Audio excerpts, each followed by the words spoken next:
पार्थाय प्रतिबोधितां भगवता नारायणेन स्वयं व्यासेन ग्रथितां पुराणमुनिना मध्ये महाभारतम् अद्वैतामृतवर्षिणीं भगवतीम् अष्टादशाध्यायिनीम् अम्ब त्वामनुसन्दधामि भगवद्गीते भवद्वेषिणीम् प्रपन्नपारिजाताय स्तोत्रवेत्रैकपाणये ज्ञानमुद्राय कृष्णाय गीतामृतदुहे नमः।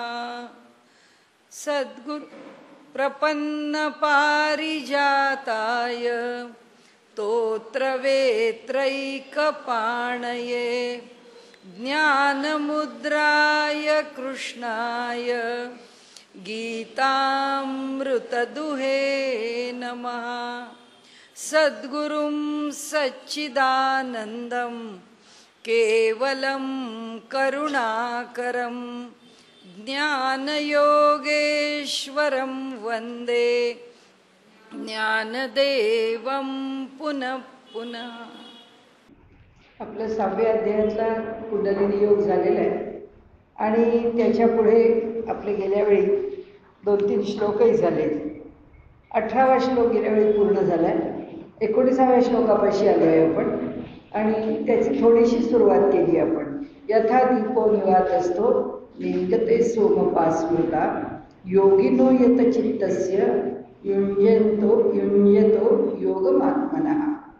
यथा दीपो निवातस्थो, ज्याप्रमाणे शांत जागेवरती जिथे वादळ नाही, वारा नाही जोरात, अशा स्थिर अशा ज्याला आपण निवाऱ्याची जागा म्हणतो, असा निवाऱ्याच्या जागेला असलेला जो दीप असतो त्याची सोमोपास्मृता म्हणजे स्मृता स्मरण करा किंवा त्याचं तुलना करा किंवा त्याचं स्मरण होतं म्हणजे त्याच्या बरोबरीने आम्हाला ते तोलता येतं, तोललं जातं. अशा ह्यानी स्मृता सांगितलं जातं. अशाही अर्थाने स्मृता, अशा अनेक अर्थाने स्मृता शब्द वापरला जातो. जसं पाराशर स्मृती असं म्हटलं की ती स्मृती त्यांनी सांगितलेली आहे. कोण म्हणतो अशा अर्थाने पण या स्मृतींच्या मध्ये मनुस्मृती म्हणजे राजा मनूने सांगितलेली स्मृती आहे. म्हणजे स्मृती हा शब्द सांगणे या अर्थाने सुद्धा आहे, धरणे या अर्थाने सुद्धा आहे, तुलना करणे या अर्थाने सुद्धा आहे. सोमपा म्हणजे हीच उपमा अशी समजा याच्याकरता. कशाकरता? योगिनो यतचित्तस्य युञ्जतो योगमात्मनः, ज्यांनी आत्मयोगाचं अनुष्ठान केलं आहे. आत्मयोग म्हणजे काय? आत्म्याशी जोडलेलं असणं. योग म्हणजे युज धातूपासून, युज म्हणजे जोडलं जाणं, योग म्हणजे जो जोडलेला आहे तो. आता हा योगम आत्मनः, आता हा आत्म्याचा योग म्हणजे योग कोणता? आता आत्म्याचा. मग आत्म्याचा योग म्हणजे काय? आत्म्याशी जोडलं जाण्याचा योग. आता तो कसा होतो? युञ्जतो यतचित्तस्य योगिनो, ज्या योगाच्या ठिकाणी यतचित्त, यतचित्त म्हणजे कसं? नियमन केलेलं चित्त, नियमन त्याचं नियंत्रण केलेलं, संयमित त्या चित्ताचा निरोध केलेला आणि ते चित्त पूर्णपणाने आवरून धरलेलं. निरोध म्हणजे त्याला पूर्णपणे आवरून धरलं. अशा प्रकारे ज्या योगाचं चित्त आहे आणि जो आत्मयोगाचं किंवा आत्मयोगाचं अनुष्ठान करणारा आहे, त्या योगाच्या बाबतीमध्ये त्याच्या अंतःकरणाची, त्याची स्थिती, त्याचं स्वरूप जर सांगण्याची वेळ आली तर कसं सांगावं? तर म्हणाले हा दृष्टांत घ्यावा. कुठला दृष्टांत? तर जिथे निवाऱ्याची जागा आहे अशा ठिकाणी शांत जळणारा दिवा लावलेला आहे. आता शांत जळणारा जसा दिवा तसं या योग्याचं चित्त अत्यंत शांत आहे असं त्यांना आपल्याला समजावून सांगायचं आहे. मग दिव्याची उपमा का घेतली? आलंच ना, थोड्या का प्रमाणात होईना, की त्या दिवाऱ्याच्या जागेवर असणारा तो दिवा जो शांत जळतोय ही खरी त्याच्यातली महत्त्वाची गोष्ट आहे. कारण कसं आहे, तेल आहे, वात आहे, ते दिवलाण आहे आणि ते पेटवलेला दिवा आहे. आता पेटवलेला दिवा सारखंच त्यातलं तेल घेतोय. त्या बाहेरच्या वातावरणामध्ये असणारा जो प्राणवायू आहे त्यामुळे ती ज्वलनाची क्रिया त्याच्या ठिकाणी होते आणि ज्वलनाला इंधन त्या तेलाचं मिळतंय आणि तो शांतपणे जळतो. आता ही शांतपणे जळण्याची प्रक्रिया काय आहे? जिथे वात आहे तिथे तेलात भिजलेली वात आहे. त्या वातीपासून ते जे जळणारे कण आहेत ते कण वर वर वर वर येत आहेत. ते वर आलेले कण की खालून जळणारे दुसरे कण, ते वर आले कण जसे वर जाऊन ते जळून संपून जातात, त्यांचं कार्य संपून जातं प्रकाश देण्याचं, की खालून पुन्हा दुसरे येते. हा काय आहे? एक प्रकारचा जोपर्यंत तेल आहे, वात आहे, दिवा आहे आणि जोपर्यंत स्थिर असेल त्या ठिकाणी वायू आहे त्यावेळी त्याचं प्रज्वलन चांगल्या प्रकारे चालू आहे. ही जी सततची प्रक्रिया आहे त्यांनी सांगितलं अंतःकरण असंच आहे, चित्त असंच आहे. चित्त हा काय आहे? प्रवाह आहे. या प्रवाहामध्ये आपण असं म्हणू शकत नाही की चित्त निरुद्ध झालं. म्हणजे काय झालं? चित्तामध्ये वृत्तींचा निरोध झाला म्हणजे काय झालं? वृत्ती संपल्या. ही सर्वात शेवटची स्थिती. ही सर्वात शेवटची स्थिती काय आहे? चित्त नावाची गोष्ट तिथे राहत नाही. तिथे ते चित्त केवळ जीवचैतन्य रूपाने राहतं. त्या ठिकाणी चित्तरूपाने काहीच राहत, फक्त चैतन्य आहे.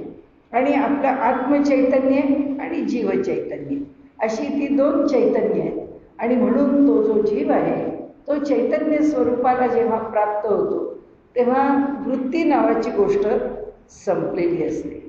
पण जोपर्यंत व्यवहार चालू आहे, योगी आहे, योगी व्यवहार करतोय, तरीसुद्धा तो जेव्हा जग पाहतो, तो जेव्हा व्यवहार करतो किंवा त्याच्याकडून जेवण आहे, व्यवहार आहे, व्यवहार म्हणजे काही अभ्यास करणं आहे, काही कोणाला सल्ला देणं आहे, कोणाकरता काही कार्य करणं आहे, जगाकरता त्यांनी काही जे योजलं असेल ते त्याचं जगाकरताच्या उद्धाराचं कार्य तो योगी करत असेल. या सर्व गोष्टी करत असताना सुद्धा योग्याला त्या गोष्टींशी एकरूप व्हावंच लागतं. तो त्या गोष्टींशी एकरूप होत जातो. त्याचं जे एकरूप होणं आहे त्या योग्याचं, तो अगदी श्रेष्ठ म्हणजे पुन्हा खाली वर्णन केलेलं आहे, पुढे वर्णन केलेलं आहे किंवा इथे सुद्धा योगम आत्मनः, हा आत्मयोगाचा अभ्यास करणारा जो योगी आहे त्या योगाच्या चित्ताचं जर आपण वर्णन केलं तर ते इतकं शांत असं स्वरूप आहे. असं जेव्हा म्हटलंय त्यांनी तेव्हा त्याच्या ठिकाणी एकतर अभ्यासामधली एक कोणती तरी स्थिती आहे किंवा एक कोणता तरी टप्पा आहे की ज्या टप्प्यावरती तो योगी आला आहे, ज्या टप्प्यावर त्याचं मन आहे म्हणजे चित्त आहे. कारण अभ्यास पुष्कळ आहे, अनेक जन्म तो अभ्यास करत जातो तेव्हा ते विरुद्ध चित्त आणि शेवटची स्थिती येईल. तोपर्यंत तो ज्या टप्प्यावर आहे तो टप्पा असं एक समजा, ही एक बाजू झाली. दुसरी बाजू काय? तो त्या स्थितीला पोहोचला असं समजून तरी तो जेव्हा व्यवहार करत असतो तेव्हा संस्कार रूपाने असणारं का असेना ते चित्त कार्यकारी असतं, ते कार्य करत असतं. म्हणजे चित्त म्हणून नाही कार्य करत, त्याच्या ठिकाणी संस्कार रूपाने त्या वृत्ती उमटत राहतात. कारण कशाच्या तरी पार्श्वभूमीवर ते उमटत असतं. आणि ते कोण उमटवतो? याचं हे काम करणारं चित्त नाही उमटवत, आत्मा उमटवतो. आत्मभावाने आता जे स्फुरण आहे ते आत्म्याचं आहे, पण स्फुरण आहे. त्यामुळे आत्म्याच्या पातळीवरचं होणारं जे स्फुरण आहे ते कसं आहे? सातत्याने काही ना काहीतरी कार्य होत राहतं, सातत्याने काही ना काहीतरी स्फुरण होत राहतं. आणि त्यामुळे चित्ताचा प्रवाह, चित्ताला प्रवाहरूप धरलेलं आहे, गतिशील धरलेलं आहे. हे जग जोपर्यंत आहे आणि जोपर्यंत चित्त शब्द आहे तोपर्यंत इथंही गतिमानता आहे, इथंही गतिमान. जग गच्छती ती जगत. त्यामुळे जगाला गती आहे, चित्ताला, चित्त काही ते जगाच्या बाहेर नाही आहे, त्यामुळे चित्ताला सुद्धा गती आहे. मग सांगताना आता इथे ठप्प चित्त राहिलंय असं सांगत नाही. ते म्हणतात ती ज्योत जशी जळत जाते तसे खालचे कण वर येतात, ते वरचे कण नष्ट होतात, पुन्हा खालून कण वर येतात, ते जळत जळत वर जातात. म्हणून त्यांनी तो दीपाचा दृष्टांत दिला की दीप कसा जळतो तीच प्रक्रिया चित्ताची आहे. तसंच योगी कोणत्याही स्तरावरचा असो तो कार्यकारी आहे आणि तो कार्य करतो म्हणून कोणत्या ना कोणत्या तरी स्वरूपामध्ये आपल्याला त्याला चित्ताच्या पातळीवर समजून घ्यावं लागेल. कसं समजून घ्या तर म्हणाले ह्या दिव्यासारखं. आत्ता हा विचार करून म्हणजे उदाहरणार्थ योगी सकाळी उठला आहे, आता त्यांनी समजा तो लोकांना काही योगशास्त्राचे पाठ देत असेल तर ते पाठ द्यायला बसले आहेत, संन्यासी आहेत किंवा मोठे अधिकारी श्रेष्ठ असे ब्रह्मचारी आहेत, असे ते योगी बसलेत आणि पाठ देत आहेत.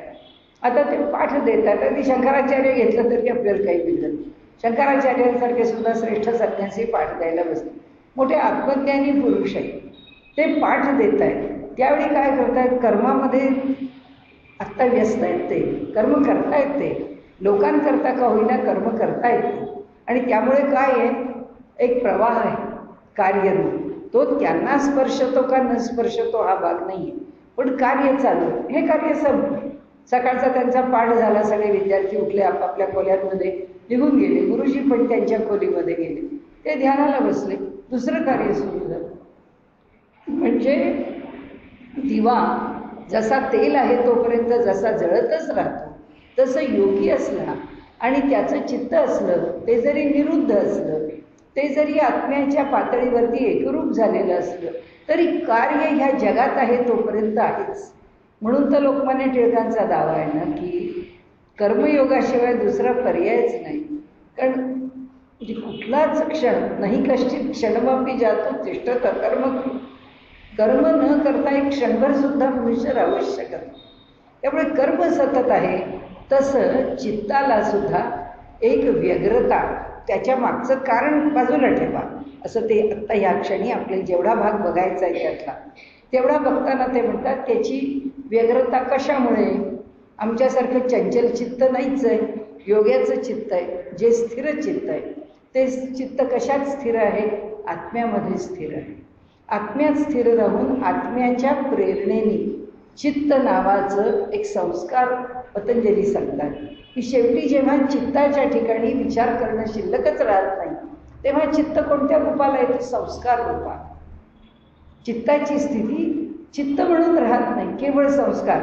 आणि आत्तापर्यंत आपण अनेक वेळा एकच दृष्टांत लक्षात ठेवला आहे की चांगलं मसालेदार पदार्थ केलेलं पितळेचं भांडं आणि ते पितळेचं भांडं घासून ठेवलं आणि पुन्हा काही शिजवण्याकरता म्हणून जर शेगडीवर चढवलं तर ते शेगडीवर तापलं की त्या भांड्यात पूर्वी काय पदार्थ होऊन गेला असतो, त्या पदार्थाचा संस्कार होऊन त्याला एक गंध शिल्लक असतो, एक वास येतो. पातेलं गरम व्हायला लागलं की त्याला वास येतो. तो कुठनं येतो, चांगलं घासलं आहे, अगदी सगळ्या भीम सगळ्यांच्या जाहिराती घेऊन आपण भांडं घासून काढल्या तरीसुद्धा शेवटी त्याला एक संस्कार शिल्लक आहे.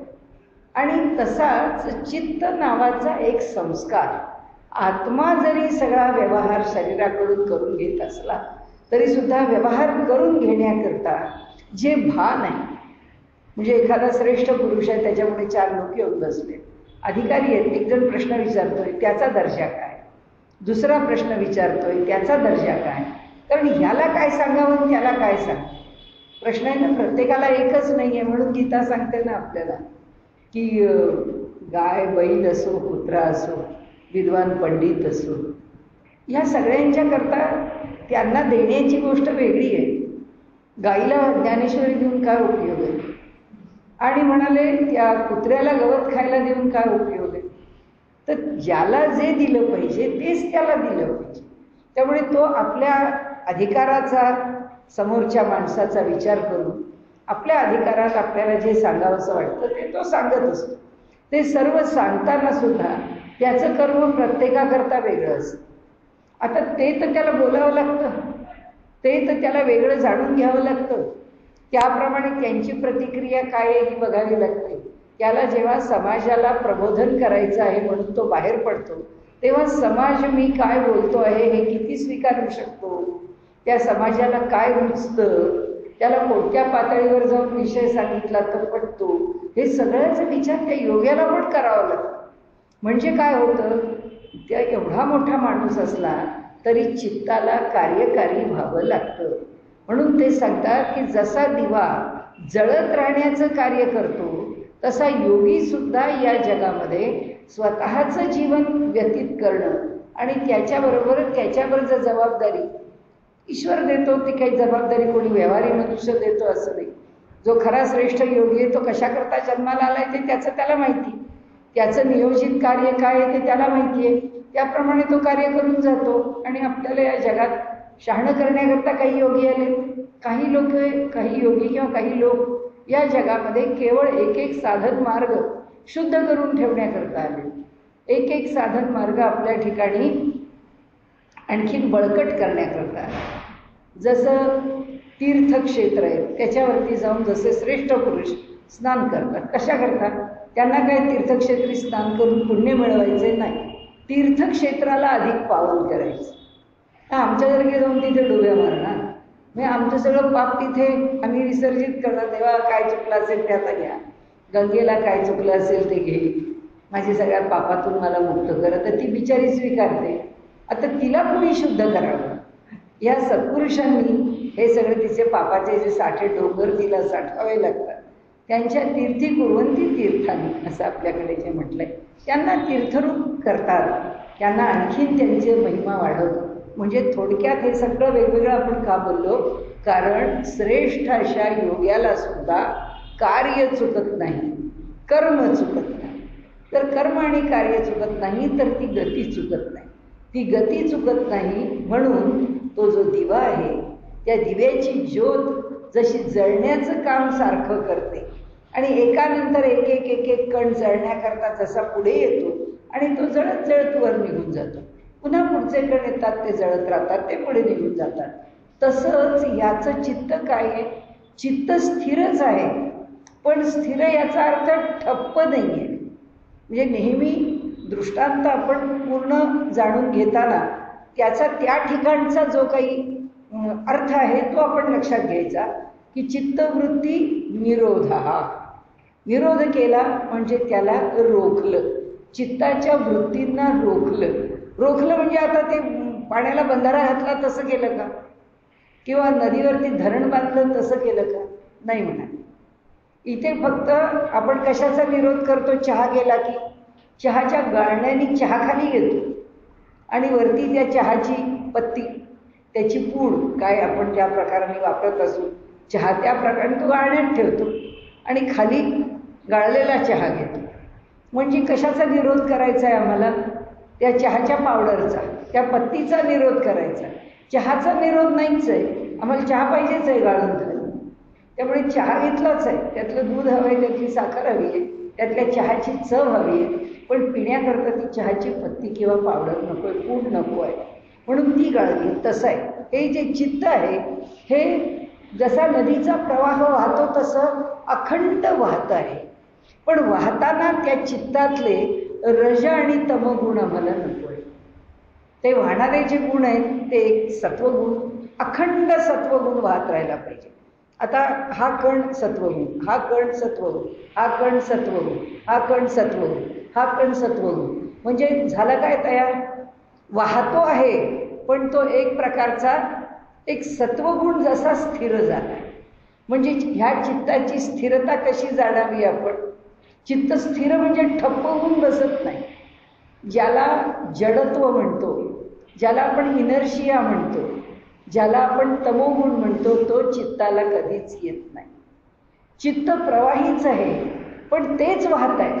सारखा सत्वगुणच जर वाहतो आहे तर त्याचा वेगच कळत नाही, कारण सारखाच सत्वगुण वाहतो, तो वाहतच राहतो. तसं चित्ताचा निरोध आहे. म्हणजे चित्ताचा निरोध लक्षात घेताना एक लक्षात घ्यायचं की आता सत्वगुणाची पायरी ओलांडून जेव्हा चित्त जातं तेव्हा ते इथं पण अडकत, तेव्हा त्याच्या ठिकाणी केवळ एकाग्रता, तिथे पण अडकत नाही, ते त्याच्याही पलीकडे जातं. असं करत करत त्याची जी शेवटची स्थिती ते गाठतं, त्यावेळी ते केवळ चैतन्य स्थितीमध्ये असतं, केवळ चैतन्य. पण ते प्रवाही आहे का? कारण ह्या जगामध्ये कार्यकारी आहे म्हणून ही जी उपमा आहे किंवा हा जो दृष्टांत दिला आहे तो त्या दिव्याचा दिला आहे. जसा दिवा अखंड जळत असतो किंवा सर्व ठिकाणी चित्ताला प्रवाहाची उपमा दिली जाते. चित्त प्रवाह आहे, पण त्या प्रवाहातले कण जर वेगळे नाहीत आणि ते जर सगळे कण, हा इथला कण इथे जातो म्हणजे वाहतोच, मागचा कण इथे येतो, तो इथे आला की पुढे जातो, पुन्हा मागचा कण इथे येतो. पण आपल्याला कुठंही पाहिलं तरी ते तसंच दिसतं. त्यामुळे प्रवाह जरी असला तरी एकच आहे.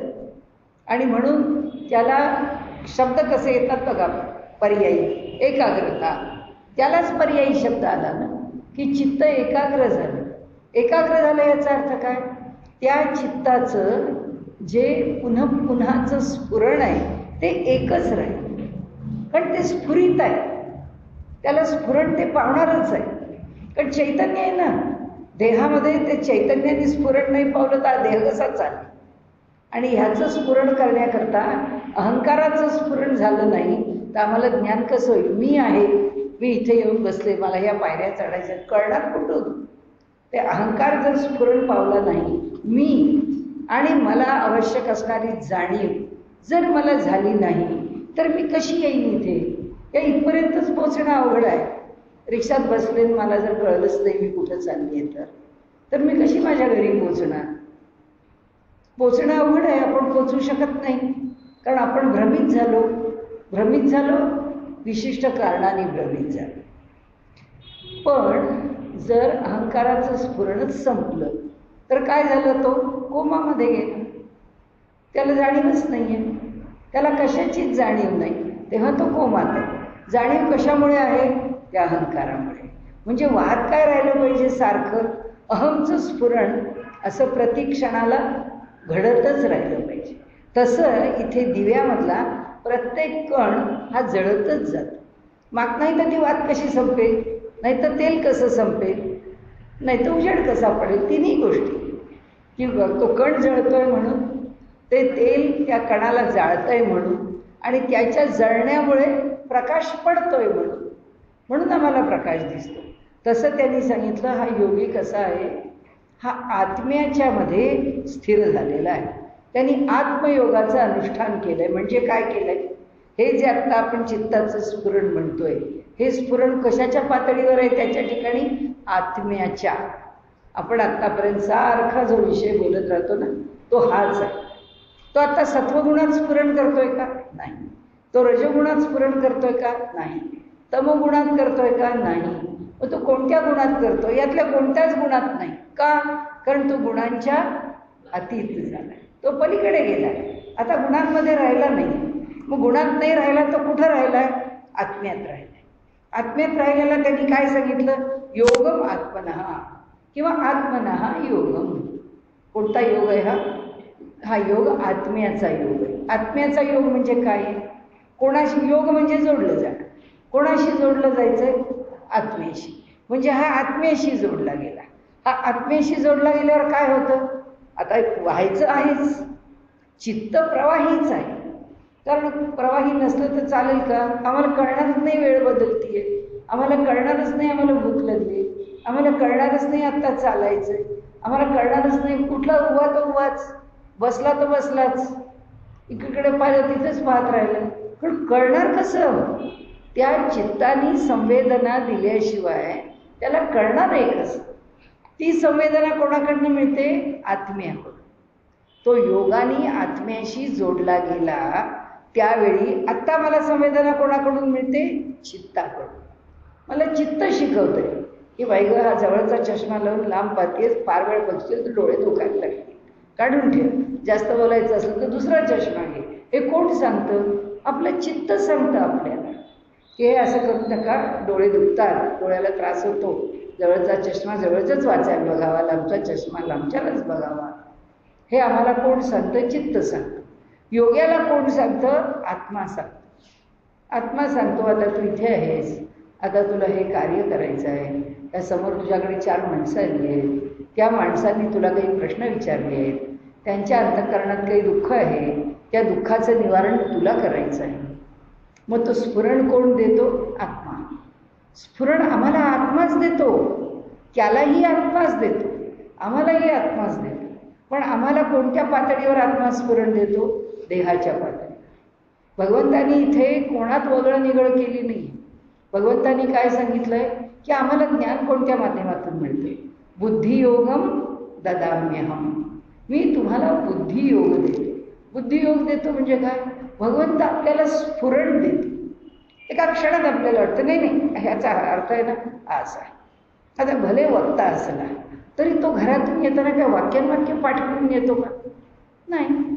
कारण असं करणंच शक्य नाही, असं होणंच शक्य नाही. ते त्याला त्या क्षणी जे स्फुरतं ते तो बोलतो. ह्यानंतर हे वाक्य बोलायचं आहे, ह्यानंतर हे वाक्य, असं योजून नाही येऊ शकत. अर्थ योजून येऊ शकतो, अर्थाकरता दृष्टांत योजून येऊ शकतो. शब्दांचं भांडार किंवा त्याच्यामधल्या संज्ञा किंवा त्याच्यामधला पारिभाषिक शब्द तो पाठ करून लक्षात ठेवून एखादा संदर्भ पाठ करून येऊ शकतो. पण जुळणी ती काही कुठे आत करून येता येत नाही. त्या ती कोण देतो? भगवंत म्हणतो मी देतो. ती जी बुद्धी आहे, बुद्धियोगम ददाम्यहम. संताप आला, राग आला इथपर्यंत ठीक आहे.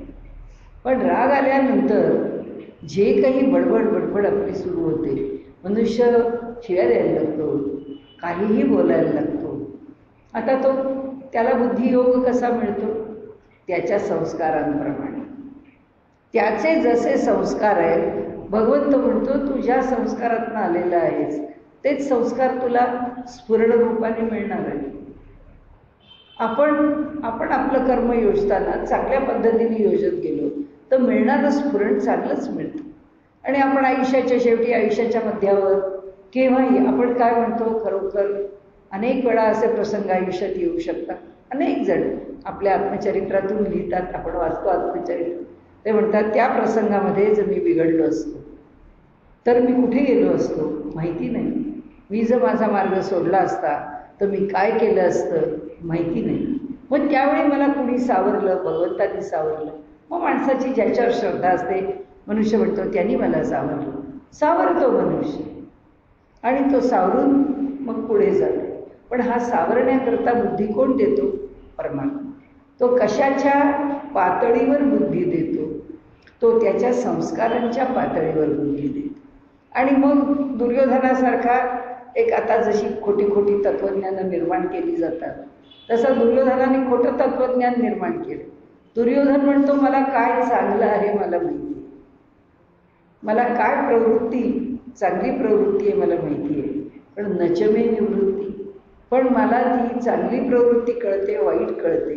ही वाईट आहे हे कळलं तरी मला निवृत्त करता येत नाही, कारण माझ्या बुद्धीत स्फुरण आहेच. आपल्याला सुद्धा दोन्हीचंही स्फुरण आहे, प्रत्येकाला. आपल्याला सुद्धा चांगल्या गोष्टीचं स्फुरण आहे, आपल्याला सुद्धा वाईट गोष्टीचं. म्हणून म्हणलं राग आला ही जास्त संयुक्तिक उदाहरण आहे की राग आल्याबरोबर त्या माणसाला 2 शब्द पाठदेशी बोलून मोकळं व्हावं. आणि आपण बोलू, दुसरं म्हणतो कशाला बोलत जाऊ त्यांना, सोडून द्यायचं. आपण म्हणतो असं कसं? आपण सोडून दिलं की हे लोक पुन्हा आपल्याला असंच करणार नाही. कुणी रागावला की बरोबर त्याला उत्तर देऊन जिथल्या तिथे थांबवलं पाहिजे, जिथल्या तिथे उत्तर. दुसरा शब्द नको, सोडून द्या यार. किती रागावला तरी काय फरक पडणार आहे? पुन्हा त्या माणसाला वागायचं तसंच तो वागणार आहे. तुम्ही कशाला त्याच्यासारखं वाग? नाही, मी अन्याय सहन करणार, मला हे असं कोणी केलेलं आवडत नाही आणि तुमच्यासारखं नेवळत नाही आहे. मी काय बोलले ते ऐकून घेणार. हा असं बोलतो, हा असं का बोलतो, त्याच एका घटनेवर. त्याचं कारण असं की ह्याचा वृत्ती संस्कार जो आहे तो वेगळा आहे, ह्याचा वृत्ती संस्कार आहे तो वेगळा आहे. म्हणजे काय आहे, आपल्या अंतःकरणामध्ये, आपण पूर्वी एकदा घेतला हा विषय, आपल्या अंतःकरणामध्ये 2 प्रकारचे संस्कार ठेवलेले. एक प्रकारचा संस्कार व्युत्थान आणि दुसरा संस्कार निरोध. हा निरोध संस्कार देणारा परमात्मा आहे आणि व्युत्थान संस्कार ही आपली कमाई आहे जन्मोजन्मीची. त्यामुळे तो आपला बनलेला स्वभाव आहे. आपल्या स्वभावाप्रमाणे आपण आपली प्रतिक्रिया देत असतो आणि भगवंत प्रत्येक गोष्टीला आपल्याला सुचवत असतो. हे बरोबर आहे, हे बरोबर नाही आहे, असं वागू नये, असं वागावं, असं तो सुचवत असतो. पण आपण त्या रागाने इतके बेफाम झालेले असतो. काय विचार आहे मनात आलेला, काय चाललं, कोणाचं लक्ष आहे, कोण त्याच्याकडे पाहतो. सगळं ते रागावून बिगावून झालं, संताप झाला, ही घटना संपली की मग त्याला वाटतं खरंच आहे आपण तरी कशाला एवढे रागावलो, पण आता काय उपयोग आहे. घडणारं घडून गेलेलं असतं. सांगण्याचा हेतू असा आहे आपल्यापुढे की हा योगी आत्मयोगावर आहे म्हणजे काय आहे आणि आम्ही देहात्मबुद्धीने वावरतो म्हणजे काय. आता योगामध्ये विषय संपतात. आता ते आपल्याला योगाच्या शेवटाकडे घेऊन चालले. त्यांना आपल्याला पुन्हा पुन्हा एकच सांगायचं आहे, देहात्मबुद्धीचे गुलाम होऊ नका, देहात्मबुद्धीने व्यवहार करू नका. म्हणजे देह हाच आत्मा आहे, माझं देह हेच सर्वस्व आहे असं समजून व्यवहार करू नका. तर आत्मा हा शाश्वत आहे, तोच अंतिम आहे, त्याच्याच अधिष्ठानावर व्यवहार करा. मग आता ह्या योगी या वचना करताय का नाही, तो याच्या पलीकडे, तो योगी प्रत्यक्ष तसाच आहे. त्या योगाच्या ठिकाणी चित्त नावाची गोष्ट खेळ करत नाही. त्या योगाच्या ठिकाणी आत्म्याचं स्फुरण आहे. ते स्फुरण आलं की ते जसं येईल त्याप्रमाणे तो व्यवहार करतो. म्हणून आपल्याकडे ती दोन लक्षणं आपण प्रत्येक वेळी म्हणतो गीतेची लक्षात ठेवण्यासारखी, शुभाशुभ परित्यागी आणि सर्वारंभ परित्यागी. कशाच्याही आरंभाचा त्यांनी परित्याग केलेला असतो आणि शुभ आणि अशुभ दोन्हीही गोष्टींचा त्यांनी परित्याग केलेला असतो. शुभ आणि अशुभ तो धरत नाही. काम काय आत्ताचं ते मला शुभ करायचं का अशुभ करायचं माहीत नाही. आणि त्याकरता तर आपल्याला नुसती स्वच्छता मोहीम राबवा म्हटलं तर आपण काय करायचं व आपलं घर घरनं स्वच्छ ठेवू, आपल्याला ते बाहेर रस्त्यावर जाऊन साफसफाई करणं अवघड आहे. दुसरा म्हणाल मला थोडी साफसफाई करता येईल, पण अशी कुठेतरी घाण कुत्र्यान मांजरांची पडली तर आपल्याला काढणं काही शक्य नाही. म्हणजे त्याची साफसफाई ही शुभाशुभ परित्यागीच्या जातीतली आहे. म्हणजे तो शुभ आणि अशुभाचे विधिनिषेध धरतो आणि हा योगी म्हणतो त्या शुभ अशुभाचा विधिनिषेध धरू नको आणि सर्वारंभ परित्यागी. कोणताच आरंभ तो मला वाटतं म्हणून करत. आम्हाला अभिनिवेश आहे, नाही आज आपण हा पदार्थ करूया, नाही आज आपण याच्या घरी जाऊया, नाही आज आपण असा अमुक गोष्ट सांगूया. अशा कितीतरी प्रत्येक गोष्टीच्या मागे, प्रत्येक कर्माच्या मागे, विचाराच्या मागे आपला अभिनिवेश आहे, त्याला नसतो. म्हणून तो कसा आहे, आत्मयोगामध्ये स्थिर आहे. म्हणजे आत्मा याच्याशी तो पूर्णपणे जोडलेला आहे, अद्वैत भावाने आत्म्याशी जोडलेला आहे. आणि म्हणून त्याचं नियमन यतचित्तस्य, ज्याचं नियमन झालं आहे योगिनो, ज्या योग्याच्या चित्ताचं नियमन पूर्णपणे झालेलं आहे. ते केव्हा झालेलं असतं, तो आत्मयोगामध्ये राहून जो त्याचं अनुष्ठान करत असतो त्याला म्हणाले काय समजावं आपण. त्या योगी मनुष्याकरता या दृष्टांताचा आपण विचार करावा. कोणत्या दीपाचा, निवांत स्थानावरती किंवा निवाऱ्याच्या जागेवर असलेला दिवा जसा अत्यंत शांतपणे जळत असतो तसं त्या योग्याचं जीवन फक्त शांतपणे जळत असतं. युक्तियोगाचे अंग पावे ऐसे प्रयाग होईल जे बरवे, तेथ क्षेत्र संन्यासी स्थिरावे मानस दयाचे. युक्ती आणि योग या दोन गोष्टी, नियम आणि प्रत्यक्ष जोडून राहणं, ते आता कायम लक्षात ठेवायचं की युक्ती म्हणजे आणि नियम अशा अर्थाने 6व्या अध्यायामध्ये शब्द वापरला. नाही तर युक्ती या शब्दाचा इतरत्र अर्थ तर्क असा पण, आणि युक्ताशी जोडलेला असेल तरी सुद्धा युक्ती शब्द येईल. म्हणजे तो मनुष्य त्याच्याशी युक्त आहे, जोडलेला आहे, तर त्याची युक्ती म्हणजे त्याचं जोडलेपण अशा पण अर्थाने येईल. पण इथे युक्ती हा शब्द अगदी नियम ह्याच अर्थाने आला आणि त्यांनी प्रत्येक वेळी नियम या अर्थाने शब्द वापरला. नियम आणि योगाचं अंग किंवा योग हे दोन काय आहेत, या दोन गोष्टी ज्याच्या ठिकाणी एकत्रित झाल्या, म्हणजे जो आपली शिस्त बिघडवत नाही आणि जो आपलं अंतःकरण आत्म्यापासून दूर नेत नाही, ते ह्याला काय म्हटलंय त्यांनी, हा प्रयाग. हा प्रयाग म्हणजे संगम आहे. या दोन रूपी संगम जिथे अत्यंत चांगलेपणाने होतो तिथे क्षेत्र संन्यासे स्थिरावे. या ठिकाणी काय होतं, योग आणि युक्ती एकत्र झाली की या ठिकाणी क्षेत्र संन्यास, माणसाचं देह पूर्णपणाने तिथे स्थिर झालेलं असतं. त्याचं मन स्थिर होतं, त्याचा देह स्थिर होतो. आणि खरं म्हणजे क्षेत्र संन्यास आपल्याकडे संन्यासाच्या प्रांतामध्ये क्षेत्र संन्यास म्हणजे आपल्याला मर्यादित करून घेणं. एखादा माणूस आपल्या खोलीत आपल्याला मर्यादित करतो आणि तो म्हणतो मी क्षेत्र संन्यास घेतला. एखादा मनुष्य आपल्या कुटीमध्ये आपल्याला बंदिस्त करून घेतो, तो म्हणतो मी क्षेत्र संन्यास घेतला. एखादा आपल्या घरातल्या 5-6 खोल्या असतील, आवार असेल, तेवढ्यापुरतं तो फिरत राहतो आणि तो म्हणतो मी क्षेत्र संन्यास घेतला. आणि अशा प्रकारे संन्यास म्हणजे इथे आपल्याला ठेवणे, न्यास म्हणजे ठेवणे, आणि सम्यक न्यास म्हणजे सर्व अंगाने तिथंच ठेव, सर्व अंगाने तेवढाच विचार केला, म्हणून क्षेत्र संन्यास. आणि मग इथे त्यांनी सांगितलं ते तर क्षेत्र संन्यासे स्थिरावे मानस जयाचे, त्या स्थानावरती मर्यादित. कोणत्या स्थानावरती? मनाला ज्या नियमांनी बांधलेलं आहे त्याच्याशी. वाईट वेळ वाकडं तर भानगड नाहीच आहे, पण आता मन कुठं ठेवलं आहे? त्यांनी जर ठरवलं की दिवसाकाठी मी अगदी 50,000चा जप करीन आणि 50,000 श्रीराम जयराम जय जयराम पास, त्यांनी क्षेत्र संन्यास कशाचा घेतला? ह्या साधनेकरता संन्यास घेतला. दिवसभर त्याच्याकडे दुसरं काही होत नाही. एखादा मनुष्य म्हणतो की नाही ज्ञानेश्वरी आहे, पण मी 3च दिवसात ज्ञानेश्वरीचं पारायण करेन. झालं, दिवसभर तो ज्ञानेश्वरी म्हणत राहतो आणि ते सगळं पारायणाकरता जे वाचन करायचं ते तो दिवसभर वाचन करतो. तो म्हणतो मी कुठं जाणार नाही, येणार नाही, उठणार नाही, बसणार नाही. आणि मग त्याच्याकरता नियम काय करतो? तो म्हणतो की असा काही नियम करणार नाही की मी काही खाणार नाही.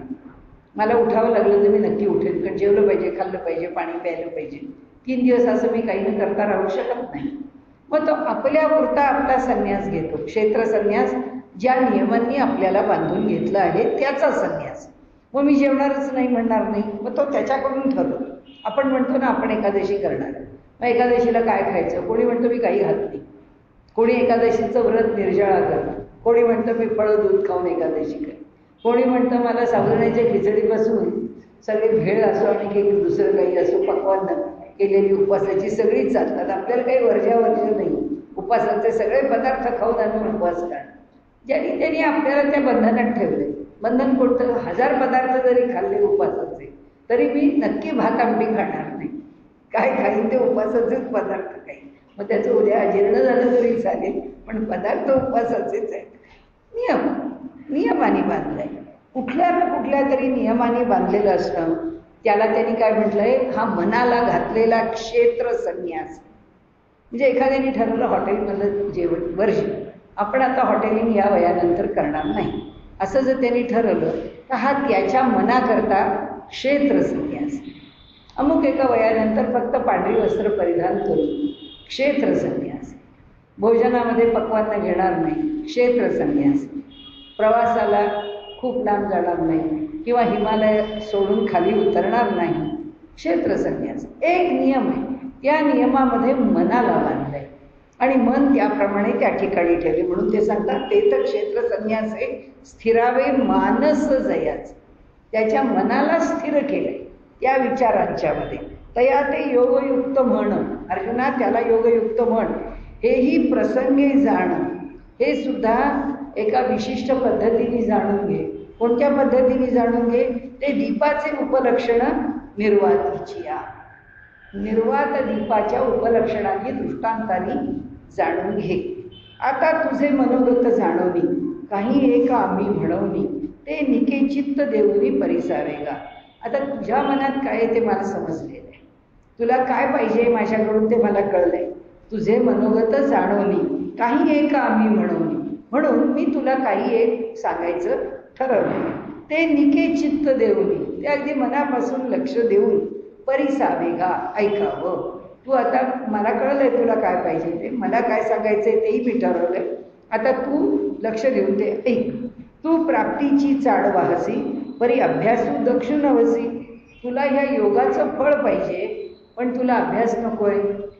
अभ्यासात तू दक्ष नाही आहेस किंवा तत्पर नाही आहेस किंवा तुला तो करावा असं वाटत नाही. दक्षु नवसी ते सांगपा काय बिहसी दुवाडपणा म्हणा, दुवाडपण कठीणपण. या योगाचं कठीणपण ऐकून तू काय घाबरलायस की काय? बिहसी, तुला भीती वाटते का की या योगाचा अभ्यास करणं म्हणजे कठीण आहे बाबा, ते आपल्याच्यानी काही व्हायचं नाही. तरी पार्था हे जणे सायास घेशी हो मने, वाया बागुल ये दुर्जने इंद्रिये करीती. पण पार्था, अर्जुना एक लक्षात ठेव, हे झणे सायास घेशी हो मने, ह्यात फार कष्ट आहेत. असा सायास म्हणजे कष्ट. हे झणे सायास घेशी हो म्हणे, तुझ्या क्षणात मनात असं आलेलं आहे की अरे बापरे, हे फार कष्टाचं आहे बाबा, हे आपल्याला व्हायचं नाही. वाया बागुल ये, आता हा खोटा बागुल बुवा आहे. कोणी सांगितलं योगामध्ये कष्ट व्हायचे नाही? कुणी सांगितलं योग म्हणजे कष्ट आहे? कुणी सांगितलं योगाचे नियम हे माणसाला जमण्यासारखे नाही? ते जर नियम पार पाडायचे तर आपल्याला फार त्रास आहे त्याच्यामध्ये, असं म्हणाले. कुणी सांगितलं तर लगेच ते उत्तर देतात, ये दुर्जने इंद्रिये करीती. हा वाया बागुल बुवा कोण निर्माण करतं? आमची इंद्रिय. आमच्या इंद्रियांनी निर्माण केली आहेत हे सगळा बागुल बुवा. पाहे पा आयुष्याचा आढळ करी. आढळ करी म्हणाले जरा स्थिर कर. जे सरते जीवित वारी, म्हणाले तया औषधा ते वैरी, काय जिव्हा न म्हणे. म्हणाले एक लक्षात ठेव की जे आयुष्य, आता आजारपण आलं आहे, दुखणं आलं आहे, समजा एखाद्याला डायबिटीज आहे, एखाद्याला ब्लड प्रेशर आहे, एखाद्याला काही दुखणं आहे, त्या दुखण्याला गोळीची आवश्यकता आहे. पण ती गोळी जर घेतली नाही, ब्लड प्रेशर जर कंट्रोल केलं नाही, नियंत्रणात आणलं नाही, कसं चालेल? मनुष्याला मधुमेह आहे, मधुमेहाची गोळी घेतली नाही, कंटाळा केला, कसं चालेल? कोणत्याही दुखण्याचं औषध कशाकरता घ्यायचं? आयुष्य आढळ करी, म्हणजे आयुष्याला जे स्थिर करणार आहे, जगायला संधी देणार आहे, आयुष्य वाढवणार आहे, असं पाहे पा आयुष्याचा आढळ करी. जे सरते जीवित वारी, वारी म्हणजे दूर करणं, आणि म्हणून म्हणाले मागे आणणारं. सरते जीवित आयुष्याचा आता अगदी शेवट आला असं वाटायला लागलं तरी म्हणाले औषध हे त्याला तिथून मागे आणलं. आता लोकमान्य टिळक आणि आजचा समाज एवढंच उदाहरण घेतलं तरी पुरे. लोकमान्य टिळकांच्याकरता लोक परदेशात गेली, कुठं मधुमेहाचं औषध मिळतंय का? त्यांच्या आयुष्यामध्ये जर मधुमेहावरचं चांगलं उपकारक औषध, चांगलं जाणीव औषध मिळालं असतं तर लोकमान्यांचं आयुष्य वाढलं असतं. पण नाही, लोकमान्यांनी 1920 साली देह ठेवला आणि 1920 सालीच मधुमेहाच्या औषधाचा शोध लागला. नाही ना मिळालं, त्यामुळे आयुष्य गमवावं लागलं. ते म्हणाले इथे जीवित वारी, कसं जे सरते जीवित वारी, जीवन संपत आलं आहे पण त्याला ते मागे आणतं, ते दूर सारतं. औषध असं आहे, तया औषधाचे वैरी, पण त्या औषधाचे वैरी आम्ही होतो. काय जिव्हा न म्हणे, आपली जीभ म्हणजे काय कटकट आहे हो, कंटाळा, रोज औषध घ्यावं लागतं. कुठेही औषध घ्याय या सोडून. आता एक वैतागला माणूस की म्हातारी माणसं, काही मला औषध आणू नका, मी काही औषध घेणे, बाजूला टाका, आता मला औषध नको. त्याचं कारण असं म्हणतातच, वयाने मोठी झालेली डॉक्टर आता हे सगळे औषधं बंद केली तर चालतील का? आता काय करायचं आहे, सगळं ठीक आहे. डॉक्टर म्हणतात सगळं ठीक नाही आहे, हे सगळं आहे म्हणून तुमचं सगळं ठीक आहे. आणि आयुष्य किती मिळतं आहे? झाले 80-80चे 85, 85चे 90. तुम्ही प्रत्येक वेळी मला हेच प्रश्न विचारता की डॉक्टर सोडू का? मी सोडू देत नाही, तुम्ही औषध घेता.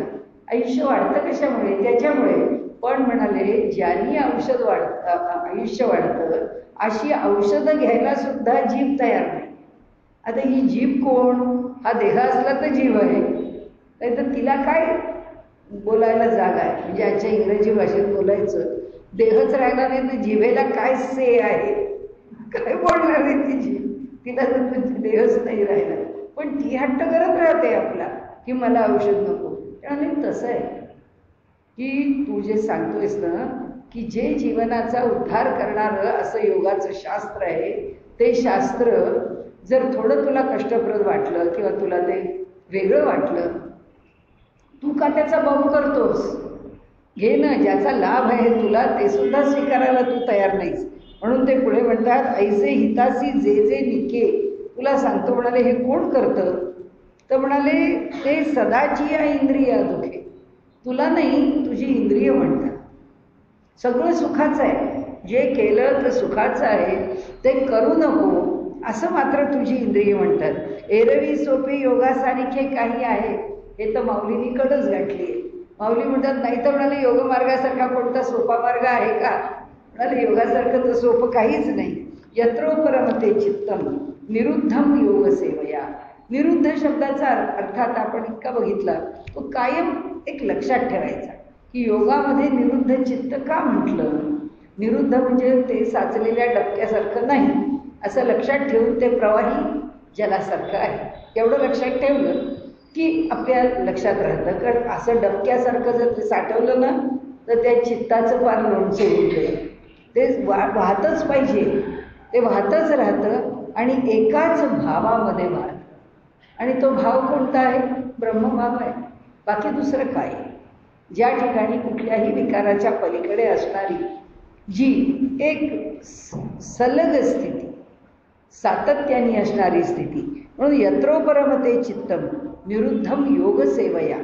योगाच्या उपासनेनंतर यत्र उपरमते चित्तम, ज्या ठिकाणी चित्त विश्रांती घेतं, ज्या ठिकाणी चित्त थांबतं, ज्या ठिकाणी चित्ताचा चित्त म्हणून शेवट होतो.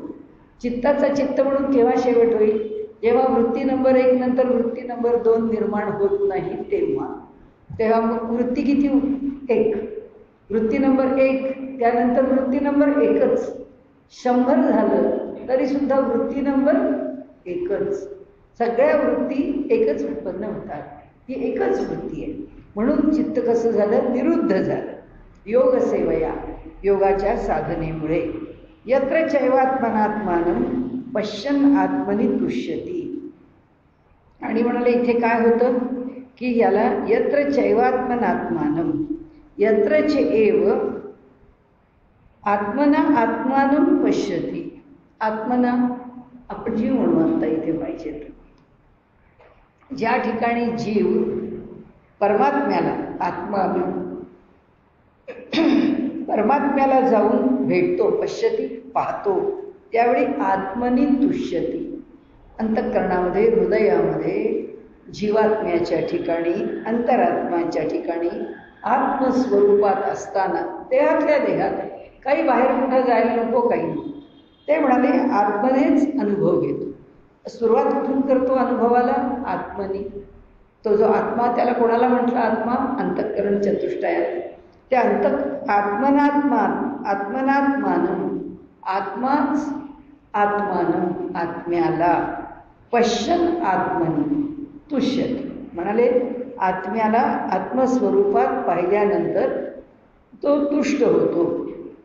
म्हणजे हे जे चित्त आहे, हे चित्त जेव्हा चैतन्याशी एकरूप होऊन जातं तेव्हा हा जीवात्मा नावाचा जो काही शब्द आहे तो चित्त शब्दाने सांगा, म्हणून तो आत्मानं शब्द घेतलाय, किंवा आत्मानं आत्मनी असा शब्द घेऊन तिन्ही ठिकाणी आत्मा शब्द वापरलाय. म्हणजे स्वस्वरूपाला आत्मा शब्द वापरला, हृदयात राहणाऱ्या अंतरात्म्याला आत्मास्वरूप शब्द वापरला, नंतर अंतःकरणाला आत्माच स्वरूप शब्द वापरला. म्हणजे अंतःकरण जेव्हा अंतरंगामध्ये त्या अंतरात्म्याला पाहण्याचा प्रयत्न करतं, तेव्हा जेव्हा ते त्या अंतरात्म्याला पाहतं, कारण आतमधलं जे अंतःकरण आहे त्यातलं आता पाहणारं कोण झालं?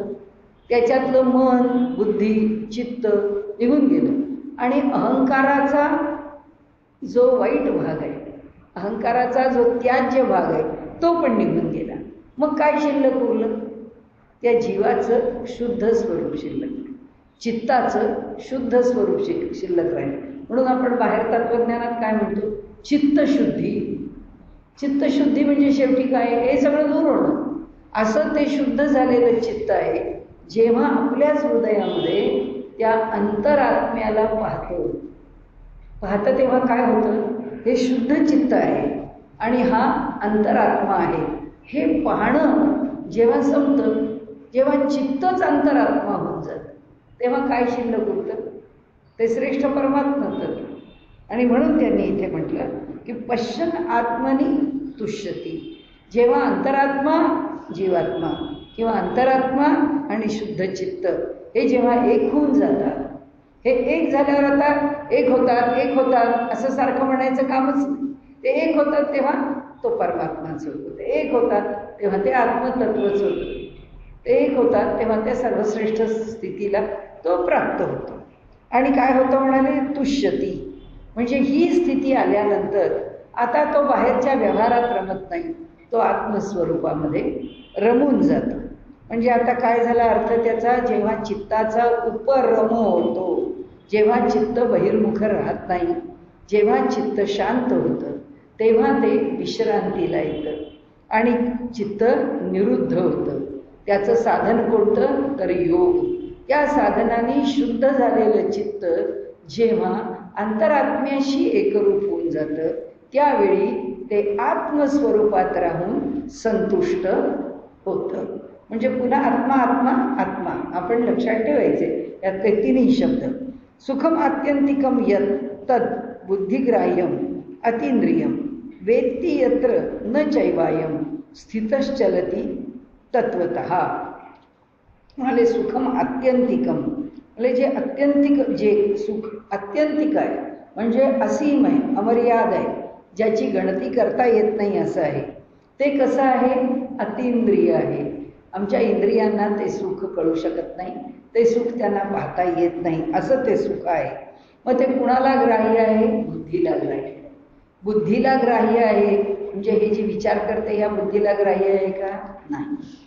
या बुद्धीची अत्यंत अत्यंत अत्यंत जितकं आत जाता येईल तितकं अशी ती सूक्ष्म बुद्धी, अत्यंतिक सूक्ष्म बुद्धी जी आहे, तिच्याकडे आपण काय दृष्टांत दिला, तो दृष्टांत पुन्हा त्याच पातेल्याचा आहे. त्या पातेल्याला तो वास जसा शिल्लक राहतो, तशी चित्त सगळं शुद्ध झालं तरी सुद्धा अगदी संस्कार रूपाने. आणि माऊलींनी इथे कसं म्हटलंय की सगळं भांडं स्वच्छ केलं, पण त्याला जर भाजीचा असा एवढासा त्या पालेभाजीचा कण राहिला तर तो किती नगण्य आहे. अशी नगण्य बुद्धी, म्हणजे बुद्धीचा सगळा पसारा इकडे बाजूलाच राहतो, पण अशी अत्यंतिक अत्यंतिक सूक्ष्म बुद्धी ही त्याची जाणीव घेते. म्हणजे आत्मदर्शन कुणाला होतं, अत्यंतिक सूक्ष्म बुद्धीला. सूक्ष्मया त्वगरया बुद्ध्या, अत्यंत सूक्ष्म असणारी, अग्रासारखी टोकदार असणारी जी आहे त्या बुद्धीला त्या म्हणजे इतकी बुद्धी सूक्ष्म होत जावी लागते. आता त्यांनी सांगितलं की त्या बुद्धिग्राह्यम, ती बुद्धीला ग्राह्य आहे, इंद्रियांना नाही. वेत्ती यत्र न चैवायम स्थितश्चलती तत्वतः, आपल्या स्वरूपापासून जो कधीही चलित होत नाही, जो नेहमीच आत्मस्वरूपामध्ये राहतो, ते कशाचं सुख भोगत असतात, सुखम आत्यंतिकम, अत्यंतिक अमर्याद सुख भोगतात. तिथे इंद्रियांचा संबंध येत नाही, तिथे बुद्धी ही सूक्ष्म जाणीवेच्या रूपाने शिल्लक आहे. म्हणजे जसं विनोबा भावे नेहमी म्हणत असत की आता मी सूक्ष्मात आहे, म्हणजे ह्या जगाच्या लौकिक व्यवहाराच्या मध्ये माझ्या वृत्ती नाहीत, आता माझ्या वृत्ती अत्यंत सूक्ष्म ठिकाणी पोचल्या. माहिती नाही ती सूक्ष्मता कुठं जाऊन पोचली. त्या आत्म्यापर्यंत जाऊन पोचली तर त्यांना आत्मदर्शन होत असेल, ती आत्म्यापर्यंत पोचली नसेल तर अभ्यास चालू असेल बुद्धी सूक्ष्म करण्याचा.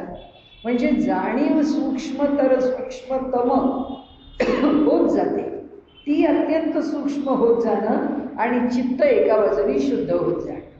ते चित्त एका बाजूने पूर्ण शुद्ध झालं की ती जाणीव पण सूक्ष्म झाली.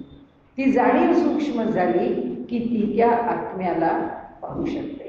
म्हणून त्यांनी इथे सांगितलं की त्या स्थितीमध्ये तो योगी कायमस्वरूपी हे अत्यंतिक सुख जाणीवेच्या पातळीवर उपभोगत असतो आणि त्याला आपल्या स्वरूपापासून कधीही चित्त विचलित व्हावं आणि मागे यावं असं त्याला कधीही वाटतच नाही, तो त्याच्यात कधी पडतच नाही. म्हणून ही आसनाची या गाढिका जो आम्ही अभ्यासू सांगितला निका, तेणे होईल तरी हो का निरोधू या. अर्जुना आता लक्षात ठेव, तुला सांगतोय म्हणून तुला सांगतो, आसनाची या गाढिका म्हणजे बळकट आसन घालून बस, हे तुला आधी सांगितलं. जो आम्ही अभ्यास सांगितला निका, त्या बळकट आसनावरती जो अभ्यास करायला आम्ही सांगितला, त्याच्यामुळे कदाचित तेने होईल तरी हो का, म्हणजे झालं तर होईल बाबा, कदाचित निरोधू यया, झाला तर या चित्ताचा निरोध होऊ शकतो.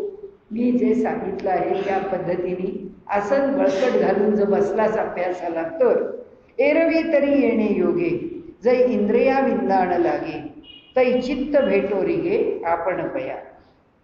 एरवी तरी म्हणाले, तुला आता दुसऱ्या बाजूने सांगतो की या योगामुळे जे इंद्रिया विंदाण लागे, हा योग आचरत असताना आता कोणता शब्द लक्षात ठेवायचा? आत्मयोग. आता लक्षात ठेवायचा तो शब्द आत्मयोग. या आत्मयोगाच्या साह्याने म्हणाले इंद्रियांना जो निग्रह पडतो, इंद्रियांच्यावरती जी बेडी पडते किंवा त्याच्या इंद्रियांना जे विरडं लागतं, म्हणतो ना आपण गळ्यात ते बांधलेलं जे असतं त्याला विरडं म्हणतात, त्या छोट्या वासरांच्या गळ्यात बांधतात तसं तसं ती इंद्रिय आता बांधून टाकलेली आहेत. इंद्रिया विंदाण लागे म्हणजे इंद्रियांच्या ठिकाणी निग्रह होतो. तै चित्त भेटोरी गे, इंद्रिय जर पूर्ण नियंत्रणात आली तर ते जे चित्त आहे ते त्या चैतन्याला भेटण्याकरता निघतं. रिगो लागे, ते त्याला भेटायला निघतं. परतोनी पाठी मोरे ठाके आणि आपण या ते आपण देखे. आता म्हणाले ते परतोनी कोणापासून परतत? विषयांपासून. त्या विषयांपासून परतोनी पाठीमोरे ठाके. आता तरी काय केलंय? आपल्याला वळवलंय.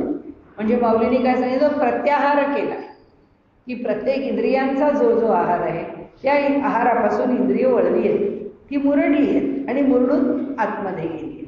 आणि त्यामुळे त्या इंद्रियांच्या ठिकाणी परतोनी पाठीमोरे ठाके, त्याच्याकडे पाठ फिरवली आहे त्या इंद्रियांच्या विषयांकडे. आणि आपण या ते आपण देखे. आणि काय करतोय? आपल्याला आपण पाहतोय का? वरचंच उत्तर. आपण म्हणजे शुद्ध झालेलं चित्त आणि आपणाला पाहतोय म्हणजे अंतरात्म्याला पाहतोय. तो ते शुद्ध चित्त त्या अंतरात्म्याचं दर्शन घेत आहे. आपणा देखे देखत खेव ओळखे म्हणे तत्व देवी. आणि त्याला पाहिल्याबरोबर त्याची ओळख झाल्याबरोबर, ते अंतर्मुख झाल्याबरोबर काय शब्द वापरायचा तो वापरू आपण. त्यावेळी ते ओळखतं की हे माझं रूप आहे. बाकी हे देह वगैरे ते सगळं बाहेर आहे, ते काही माझं रूप नाही. म्हणे तत्व ते मी, ते तत्व मी आहे. ती ओळखीची सरीसे सुखाची या साम्राज्य वैसे. त्याची ओळख झाल्याबरोबर तो सुखाच्या साम्राज्यावर जाऊन बसतो. कोण? चित्त. चित्त पण समरसे विरोधी जाय. आणि आत्म्याशी समरस झाल्याबरोबर चित्ताचं चित्त पण संपून जातं. मग आता आपण सारखं जे म्हणतो ते आता आपण लक्षात ठेवायचं की चित्ताचं चित्त पण संपल्यावर देहाचा व्यापार कोण चालवतं? आत्मा. तो अंतरात्मा चालवतो. म्हणून आता सारखं आपण काय म्हटलं? त्या अंतरात्म्याचं स्फुरण. आमच्या ठिकाणी कोणाचं स्फुरण? चित्ताचं. आम्ही आत्ता व्यवहार कुणाच्या जीवावर करतो? चित्ताच्या. आणि तो कोणाच्या जीवावर करतो? आत्म्याच्या. पण चित्त संपलं, त्याच्याशी विरून गेलं. म्हणून ती ओळखीची या सरीसे. ओळख कशाची झाली? म्हणे तत्व ते मी, ही ओळख झाली. म्हणाले ओळखीची या सरीसे सुखाची या साम्राज्य वैसे. तो सुखाच्या साम्राज्यावर बसतो. चित्त पण समरसे विरोधी जाय. चित्ताचं चित्त पण आत्मतत्वाशी एकरूप झालं की विरून जातं. जया परते आणिक नाही, जया ते इंद्रिये नेणती काही. ज्याच्यासारखं आत्मतत्वासारखं दुसरं काही नाही. नंतर तिथे जया ते इंद्रिये नेणती काही. इंद्रियांना त्याला जाणता येत नाही. ते आपणची आपुला ठाई होऊनी ठाके. मग तो काय होतो? आपणच आपल्या ठिकाणी. म्हणजे तो कसा आहे? ते चित्त कसं आहे? ते चित्त नावाची उपाधी आहे. कुणावरती आहे? चैतन्यावरती. त्या चैतन्यावर चित्त नावाची उपाधी आली म्हणून आम्ही कोण झालो? जीवात्मा. आता त्या चित्ताची उपाधी निघून गेली, मग राहिलं काय? चैतन्य. मग देहामध्ये आत जे राहिलेलं आहे तो अंतरात्मा, तो काय आहे? चैतन्य. जेव्हा हे चित्त बाजूला होऊन ज्या चित्तावर, ज्या चैतन्यावर ते चित्ताने पांघरून घातलेलं असतं ते पांघरून निघून गेलं की आत राहतं चैतन्य. हे आहे चैतन्य. ही दोन चैतन्य एकत्र झाली. मग ते काय म्हणतात, इथे जया ते इंद्रिय नेणती कही, ते आपणची आपुला ठाई, आपल्याच हृदयात आपण होऊनी ठाके. तो आपल्याच हृदयात चित्ताला आत्मस्वरूपामध्ये समरसून टाकतो. यम लब्ध्वा परम लाभम मन्यतेनाधिकम ततः यस्मिन स्थितो न दुःखेन गुरुणापि विचाल्यते. म्हणाले जे प्राप्त झाल्यानंतर अपरम लाभम, म्हणाले त्याच्यापेक्षा वेगळा असा कोणताच लाभ, अधिक असा लाभ शिल्लकच राहत नाही. ही स्थिती सर्वात सुखाची आहे. यस्मिन स्थितो, ह्या स्थितीमध्ये जर मनुष्य राहिला किंवा तो योगी राहिला, तो साधक राहिला, तो अधिकारी पुरुष राहिला, तर न दुःखेन गुरुणापि विचाल्यते. म्हणाले बिलकुल त्याच्यामध्ये त्या स्थितीत योगी असल्यामुळे कुठल्याही दुःखाने तो विचलित होत नाही. मग मेरूपासून थोरे देह दुःखाचे नि डोंगरे, दाटी जो पा परिभारे चित्त न दटे. म्हणाले मेरू पर्वतापेक्षा सुद्धा फार मोठं दुःख, त्याचा जर डोंगर त्या योग्यावर येऊन कोसळला, दाटी जो त्याला दडपून टाकतोय, दाटतोय, दडपून टाकतोय. दाटी जो पा परिभारे चित्त न दटे. पण त्याचा पडलेला जो भार आहे, ते जे वजन आहे, त्या वजनाने चित्त काही दडपून जात नाही. आपण व्यवहारात म्हणतो ना, बापरे ते सगळं ऐकलं ना, अगदी माझी छाती दडपली म्हणजे त्याच्यावर इतका भार येऊन पडला. तर ते म्हणतात त्या चित्तावरती मेरू पर्वता इतक्या दुःखाचा भार जरी पडला, एवढ्या वजनाचा भार पडला तरी त्याचं हृदय दडपत नाही, त्याला कोणत्याही प्रकारे दुःख होत नाही. आहे त्या परिस्थितीत तो स्थिर राहतो. का शस्त्रेवरी तोडिलिया देह आगी माझी पडिलिया. शस्त्राचा आघात झालाय, शस्त्राचा आघात झाला तरी तो डगमगत नाही. देह जरी आगीमध्ये पडला आणि जळला म्हणजे जळू लागला तरी चित्त महासुखी पहुडलिया चेवोची नये. तरी सुद्धा त्याचं चित्त कुठल्याही प्रकारे विचलित होत नाही.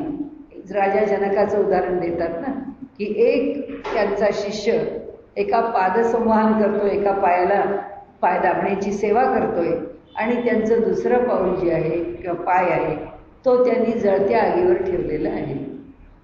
दोन्ही एकीकडे सेवा चालली, एकीकडे ही स्थिती आहे. हे बघितल्यानंतर कळतं की काय अधिकारी मनुष्य आहे, की ही स्थिती त्यांना विचलित करत नाही, ही स्थिती नाही. असा तो दृष्टांत आहे. ऐसे आपण पारी दोन्ही ठाये, मग देहाची वासन पाहे, आणिकची सुख होऊन जाये म्हणून विसरे. ऐसे आपण पा रिगोनी ठाये. अशा प्रकारे तो रिगोनी शोधत त्या ठिकाणी येऊन ठाकलाय, राहिलाय. अशा प्रकारे त्यांनी आपल्याला त्या स्थानावरती आणून ठेवलेलं आहे. मग देहाची वासन पाहे, मग आता देहाशी तादात्म्य होतच नाही. तो अशा स्थितीशी आलेला आहे की त्याचं देह तादात्म्य नाहीच होत, तो त्या परमेश्वराशीच जोडलेला राहतो.